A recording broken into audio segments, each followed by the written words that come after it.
uno de los principales autores, Eric de la Fuente, también está con nosotros y nos va a dar su punto de vista. Finalmente, también Rudy del Castillo, que varios de ustedes lo conocen.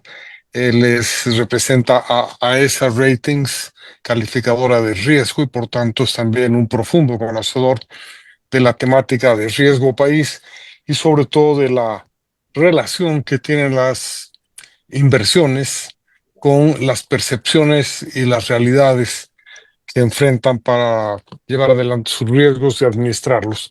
Entonces los dejo por ahora con Daniel, que creo que él va a organizar esta primera parte en que él y Eric de la Fuente presentan los datos de su encuesta y luego seguimos con Rudy del Castillo. Daniel Moreno, por favor, adelante. Gracias, Roberto. Buenas noches, amigos. Bienvenidos a una nueva sesión de Diálogos al Café del grupo Marcos Escudero, en la que vamos a conversar sobre perspectivas de riesgo en América Latina y particularmente en Bolivia.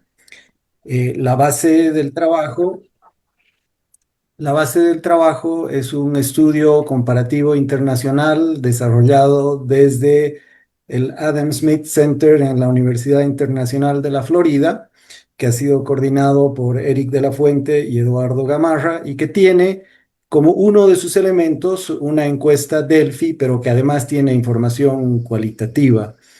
Eric nos va a contar un poco más acerca del proyecto, de su enfoque y de los hallazgos principales a nivel de América Latina. Y después yo voy a presentar algunos de los resultados principales para Bolivia, de manera que sirvan de punto de partida para los comentarios de Rudy y el intercambio con los participantes, que es central en este encuentro de los viernes por la noche. Entonces, Eric, cuando estés listo, si quieres empezar con los 10-15 minutos para la presentación inicial, el tiempo que te tome. Bienvenido, gracias por aceptar estar en este encuentro y este espacio de diálogo sobre temas que son importantes para Bolivia y que tienen una perspectiva internacional más amplia. Y el micrófono y la pantalla son tuyos. Adelante. Muy bien, ahora bien, disculpa. Muy bien, bueno, muchas gracias Daniel y muchas gracias por la invitación a todo el grupo. Es un honor estar aquí con ustedes y compartir algunos de los resultados que tuvimos en este estudio. Como Daniel dijo, yo hablaré un poco de a nivel regional lo que vimos algunas de las tendencias y Daniel obviamente hará énfasis en lo que pudimos captar en la investigación en Bolivia.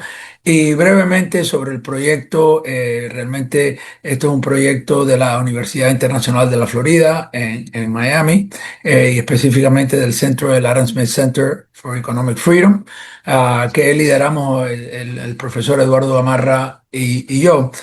Y la idea de este proyecto es que, de iniciativa de investigación, es que vamos haciendo varios estudios, hacemos dos al año, el año pasado hicimos tres, y podemos ver las tendencias de los riesgos principales a nivel de riesgo político, riesgo económico, riesgo social y riesgo internacional. Y como dijo Daniel, esto implica una serie de encuestas que hacemos en cada uno de los países y en cada uno de los países tenemos personas de mucho nivel como Daniel en Bolivia, y también hacemos entrevistas cualitativas. Pero lo importante, solamente para el estudio, como mensaje principal, es que esto no es un estudio simplemente de que vemos en un solo tiempo, porque estos son fotos que uno toma. Lo importante es que lo que vamos hablando, los resultados que vamos diciendo, son tendencias que hemos visto, que han pasado a través de los diferentes estudios, que vemos ver cómo van fluctuando los diferentes riesgos que hay y también cuáles son esos riesgos principales que surgen. Así que sí, de cierta manera, si quisieran llamarle algo a este estudio, debería llamarse tendencias, porque es lo que vamos viendo a medida del tiempo y vemos cómo se mueve. Entonces lo dividimos en cuatro áreas. donde formulamos estas preguntas, ¿no? Una área de riesgo político, económico, social e internacional, y ahí vamos viendo cuáles son esos riesgos principales y cuáles son las tendencias de esos riesgos. Cuando vemos el estudio que realizamos en el 2026, por ejemplo, y de nuevo voy a hablar en general, cuando hablo en general, obviamente cada país tiene su matiz, ¿no? Como en este caso Daniel dirá en Bolivia, pero mirando qué son las tendencias que vimos en varios países. Y cabe decir que este año se realizó en 12 países, no fue toda la región, pero ya son 12 países: Argentina, Brasil, Bolivia, Chile, República Dominicana, Ecuador, Perú, Paraguay, a Panamá, México, El Salvador y también y Panamá. Sí, creo que hay Colombia, perdón. Creo que ahí están los 12. El año que viene serán en 18, así que vamos incrementando porque hemos tenido buenos resultados. Si tomo la parte de riesgo político, a ver, lo que quiero resaltar, porque hay muchas cosas, lo más importante que surgió o que hemos visto, que podemos tocar en varias partes, es que realmente hay una crisis muy grande de la legitimidad del Estado.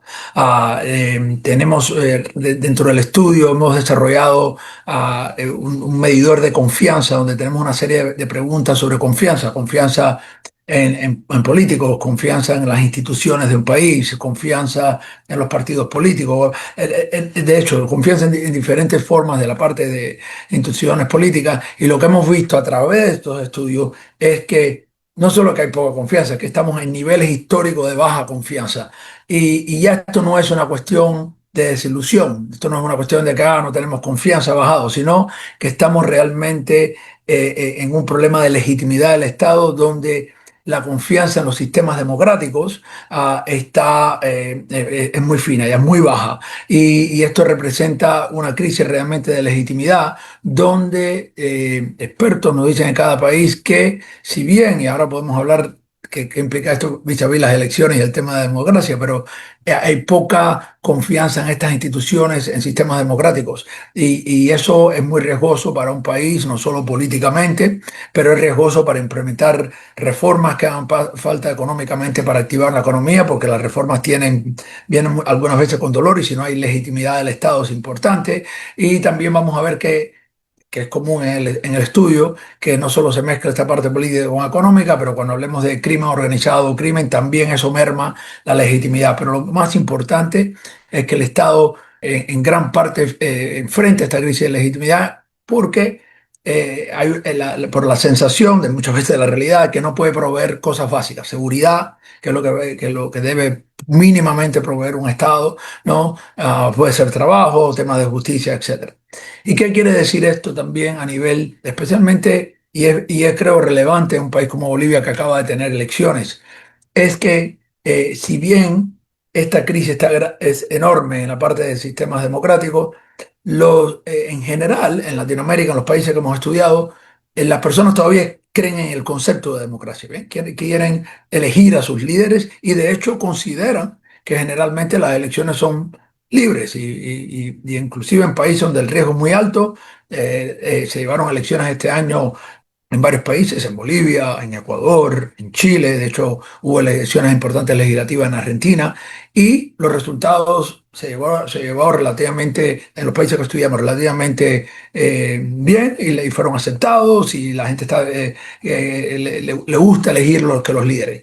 Pero es una paradoja, porque no hay confianza en esto. Si le preguntamos qué confianza tienen líderes políticos, muy baja, o en las mismas instituciones, etcétera, ¿no? Con algunas excepciones.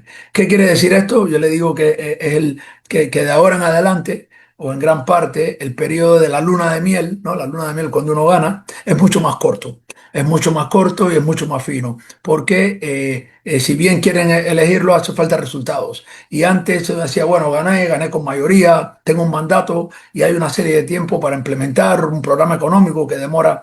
Pues hoy esa luna de miel, ese espacio, esa ventana es mucho más corta, porque la línea dentro de esa resiliencia democrática de querer elegir, de ir a las urnas, de votar, de creer en el sistema, de cuando se vota, es muy fina con esa erosión del sistema democrático. Y creo que es importante ver eso, porque a la misma vez vemos el concepto cuando, y no solo lo vemos en nuestro estudio, pero se ha visto en otros estudios también, que si bien latinoamericanos en general en estos países apoyan la democracia, en muchos, no en todos, pero en la gran parte están dispuestos a ceder algunas de las libertades a cambio si pudieran tener garantía de seguridad, ¿no? De tener menos crimen, de resolver o soluciones a problemas profundos que llevan años, donde las sociedades tienen estas expectativas. Así que eso es un tema muy que ha surgido fuertemente, que hemos visto que ese riesgo ha avanzado muchísimo en los últimos estudios y esa paradoja existe. Entonces, eso es lo que más quiero resaltar en la parte política. Obviamente hay un niveles altos de polarización, otro riesgo que hay, y antes de avanzar a la parte económica. Daniel, no sé si tú quieres hablar de ese tema en Bolivia o yo acabo todo y después tú lo haces todo de Bolivia, como prefieras.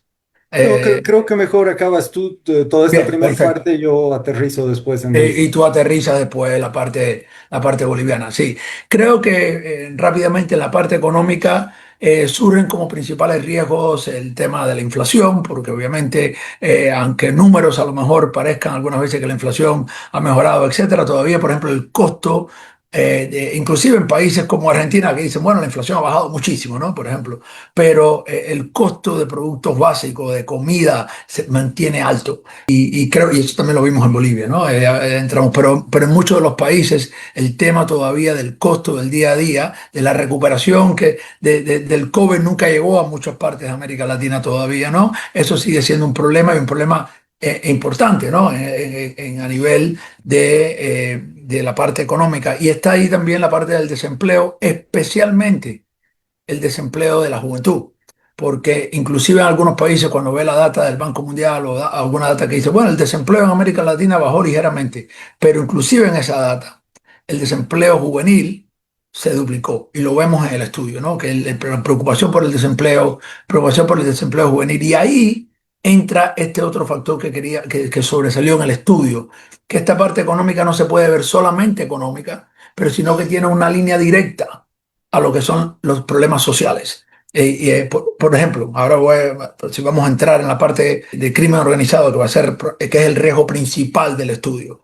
Pero con lo que vemos, donde hay altos niveles de desempleo dentro de jóvenes, es campo fértil para el crimen organizado poder reclutar, ¿bien? Y poder expandir su llegada, que hoy, como discutiremos ahora, es mucho más amplia que nunca.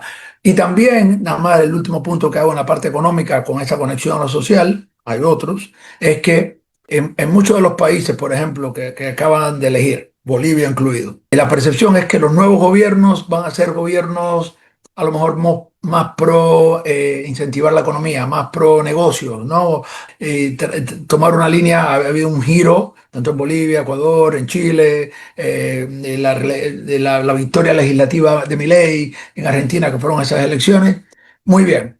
Pero para hacer eso hace falta reformas. Y las reformas no pasan sin algunos dolores. Bueno, cuando la presión social por el tema del desempleo, por el tema del costo diario es alta, la presión económica, hacer estas reformas puede implicar más desempleo o puede desviar algunos costos. Y entonces, si agarras esa situación y le agregas que la legitimidad del Estado es muy baja, la legitimidad de líderes políticos no es muy alta, entonces se agrava la situación. ¿Qué es lo que quiere decir? Que muchos de los gobiernos, o yo diría todos los gobiernos que acaban de ser elegidos, tienen una ventana para empezar a enseñar resultados. Creo que en el caso de Argentina, que vemos que Milei ha tenido más tiempo, es que Milei tomó un país totalmente en el piso, ¿no? A nivel del tema, y le han dado cuerda mucho más. Pero inclusive en estas elecciones ganó en gran parte porque no había un deseo de regresar al kirchnerismo, ¿no? Pero no quiere, pero su ventana va a ser muy corta ahora. Pero creo que en Bolivia, en Ecuador, donde ya Ecuador se está enseñando mucha presión al gobierno, y veremos ahora en Chile, ¿no? Obviamente, creo que la ventana es muy importante tener claro que para poder llevar a estas reformas a cabo que piensan, hay temas de legitimidad que tienen que estar ahí, de combatir la corrupción, de poder enseñar que hay resultados tangibles para la sociedad. Para la parte social, que es la tercera, que como digo, tiene estos temas que le he comentado, pero el tema principal en la parte social es el tema del crimen organizado. Si hay un riesgo que ningún país de América Latina se libra es de ese. Y quiero hacer hincapié en el tema de que dejemos de, por ejemplo, de pensar en estas organizaciones como carteles. Yo siempre ya le digo a los estudiantes que no usen la palabra carteles, mucho menos pandillas, porque no lo son. Son empresas multinacionales muy importantes, que serían una de las empresas más altas en la bolsa si fueran empresas legítimas, donde no solo están los matones que uno ve en las noticias, etcétera, con su tatu, sino abogados, contadores, especialistas en cripto, en lavado de dinero, en una serie de cosas muy sofisticadas y en una cadena de logística que sería la envidia de las empresas más grandes de logística del mundo. Porque en el caso, yo siempre digo que irónicamente y tristemente, cuando nosotros hablan de empresas globales, uno dice, bueno, la empresa de Estados Unidos, de Europa, que llegó a América Latina y tiene su sucursal. En este caso, estas empresas grandes del crimen organizado son latinoamericanas grandes, ¿no? El cartel de Sinaloa o de Jalisco, que tienen llegada mundial. Y hoy en día hemos visto que tienen sucursales en muchos de los países. A esto lo que hemos visto también es, y hay otros estudios que lo corroboran, algunos del profesor Gamarra, algunos de Douglas Farrell también, de que hay una convergencia de crimen organizado fuera de América Latina, que ahora tiene una presencia importante, y esta mezcla, esta coordinación que no tiene frontera, los países tienen fronteras, pero estos grupos no, que vienen de Italia, que vienen de Serbia, de Albania, de China en términos de lavado de dinero, ¿no? De Rusia, que tiene también una serie de presencia en muchos de los países, y esto lo que hace que hacer la expansión geográfica y la expansión en industrias es muy importante. No solo están en industrias conocidas como el narcotráfico o la minería ilegal o el tráfico humano, que eso continúa sin duda, pero lo que pasa es que también han penetrado muchas industrias legítimas, ¿no? Donde hay una serie de sistemas de lavado de dinero dentro de negocios legítimos. Y no voy a hablar, bueno, de puertos, por ejemplo, que están muchos absolutamente penetrados en esta situación. Y lo otro que es importante ver acá es que esto ya no es un problema antes veíamos, cuando veíamos antes, sabíamos que esto era un problema grande en México, que lo sigue siendo, o en Colombia, que viene acá, o Perú, que viene el tema, o que hay un problema, vamos a decir, se ha empezado a regar en la región, en Bolivia, obviamente el tema existe, Daniel hablará, pero si veíamos, por ejemplo, las percepciones más altas, de la más alta está Chile, por ejemplo, tan alta como la tiene México, y el punto es que países que antes se veían, o Ecuador, que ustedes han visto el nivel de homicidio, que hace unos años atrás eran percibidos como algunas islas de estabilidad, o por lo menos no de situaciones en crisis cuando venía el crimen o el crimen organizado, hoy están en los niveles altos, por lo menos la percepción de la sociedad. En el caso chileno hay como un tipo de shock, ¿no? Un factor de shock que viene acá, y de aún más importante de qué habilidad tiene el Estado en combatirlo, ¿no? Y eso es lo que hace que el riesgo suba, porque yo tengo este problema, es un problema grande, y ¿cómo lo combato? Y si escuchan en los discursos de las elecciones, en las campañas presidenciales de Chile, y ven los resultados, que no son los candidatos ganadores, aquellos que vienen con el tema duro del crimen, cómo combatir el crimen organizado, etcétera, y eso es importante. Y esto para el año que viene va a ser un problema, o va a ser un tema importante. Vimos que en Perú, obviamente, la presidenta, bueno, tenía 1 o 2%, es difícil tener 1 o 2% de apoyo, pero ese era el caso en el Perú. Tuvo que salir, y en gran parte por una ola de crimen, pero es porque esto ya lleva tiempo andando. De hecho, entonces lo importante con el crimen organizado es no verlo solamente con esas industrias tradicionales o esos negocios ilícitos tradicionales que siguen, que están ahí, no quepa la menor duda. El tráfico de cocaína, eso está ahí, es un peligro grande, pero sino que se ha expandido a una serie de negocios legítimos, se ha expandido geográficamente, hay una convergencia con otros grupos internacionales, y la penetración en las instituciones públicas, empresas legítimas, etcétera, creo que es importante. Y creo que en la última parte de esto de social es los niveles de homicidio han subido mucho en ciertos países, y sigue siendo un problema, pero lo que vemos es que el país donde menos tiene, donde el homicidio no es un gran problema, es El Salvador. Eso lo sabe todo el mundo. Pues, las políticas del presidente Bukele han dado resultados en términos de homicidio, pero a la misma vez, el mismo estudio dice que las instituciones democráticas han sido debilitadas. Si yo veo el riesgo político, El Salvador uno de los riesgos políticos más altos. Dice, bueno, ¿por qué? Porque, bueno, porque la independencia judicial casi es inexistente, porque ataques a la prensa o por una serie de temas. Entonces, pero sigue siendo un presidente muy popular.